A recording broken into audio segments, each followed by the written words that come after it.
Hi everybody, this is Craig Tanner for The Mindful Eye and the Photo of the Week on the Daily Critique. This week's Photo of the Week was submitted by Cindy, who's an intermediate photographer. Cindy shot this series of images with a Nikon D200. She used a 60mm Nikkor macro lens. Shooting at ISO 100, she stopped down to f9 and exposed the file for 1/3 of a second.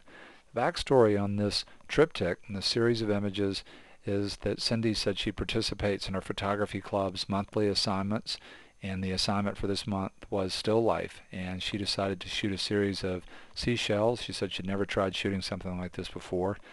She used natural light. She said she tried a variety of backgrounds until she found a large piece of dark driftwood that she felt echoed the organic lines of the shells.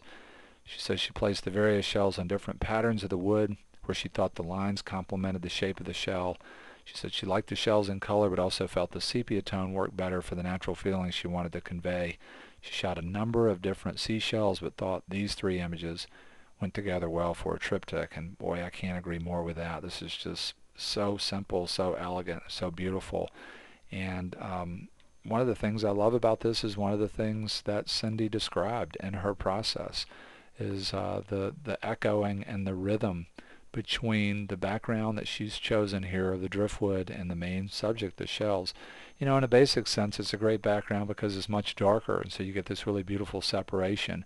But then you also have the harmony and rhythm with the textures and the quality of line, and then Cindy's placement, where you're getting lines that are beautifully echoing the shape of each individual series of shells. Over here you have these ideas that are much more linear. You can almost see in the shapes in here the much more angular, sort of obtuse suggested triangle of each of these three narrow shells.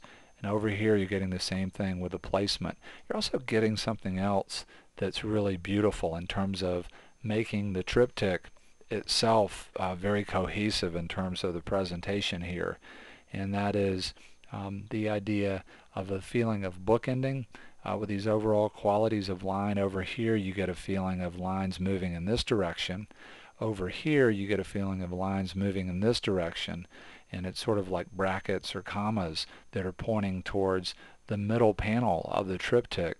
That's very dramatic, because instead of having the feeling of circular movement, all of a sudden you get a much more angular, much more pointed feeling of movement. You also have three ideas now. Really beautiful the way that, in a very simple, obvious, but still elegant way, echoes the overall feeling of triptych in this image. The other thing that I'm really enjoying here is the beautiful quality of light. Cindy says this is natural light. There's a flow to the light in these that's really beautiful. You have a highlight side to each shell and a shadow side. The difference between highlights and shadows is one of the things that creates the illusion of form in photographs. It's not only creating the illusion of form in all of the shells with a highlight and shadow side. On every one of these shells, you're also getting the same movement of light that's happening on the driftwood. So the difference between highlight and shadow and highlight and shadow and highlight and shadow is what's creating the really beautiful, subtle feeling of form and texture on the driftwood itself. So great quality of light. Cindy mentioned going to monochrome and then sepia here. I love the sepia because it preserves sort of the organic feeling of the wood, which is such a powerful part of this. But I also just love the fact of going to monochrome here and how that's kept this very simple. These shapes of the shells are so elegant and so simple, and then an enormous complexity when you look close, but overall there's an incredible order.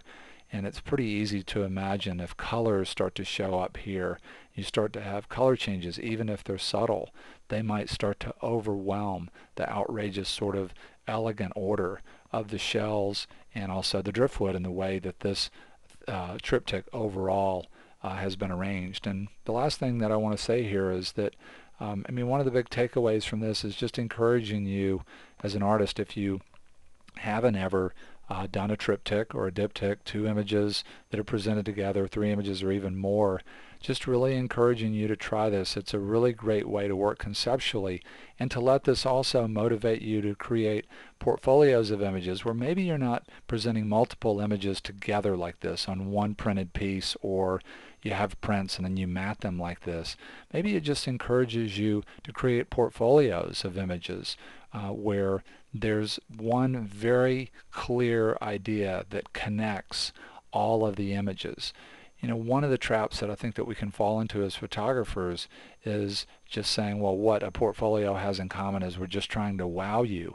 And we really sort of shoot ourselves in the foot when we do that. We put a lot of pressure on ourselves as artists. We maybe don't move as deeply into the experience of actually being with the different things we're photographing as much as we could, because we're sort of desperately trying so much to get to wow.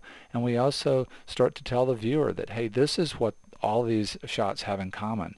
I'm trying to wow you. And then what can happen in that context is that one image that isn't so much of a wow brings everything down.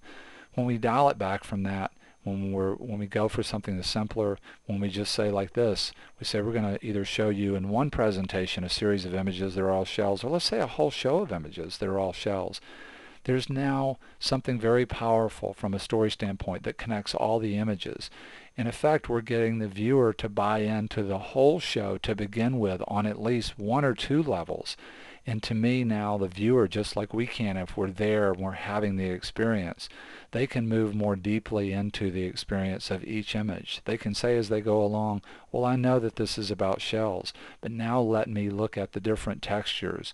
Let me go in and look at the details. And then let me go back through again and look at the ways that each of these are different. I know that they're the same in this way, but let me start to look at the subtle differences. And I think that the nuances and the subtleties of the experience start to come forward more, and there's more of a richness of experience on both sides of the camera for the photographer and also for the viewer. So just want to say a huge thank you to Cindy for the beauty of this, and also for inspiring us to work in a way that's more conceptual and to work more like a storyteller with something like the idea of triptych. I want to say a big thank you to all of you for being here. Hope to see you again soon on The Mindful Eye. Have a great weekend, everybody.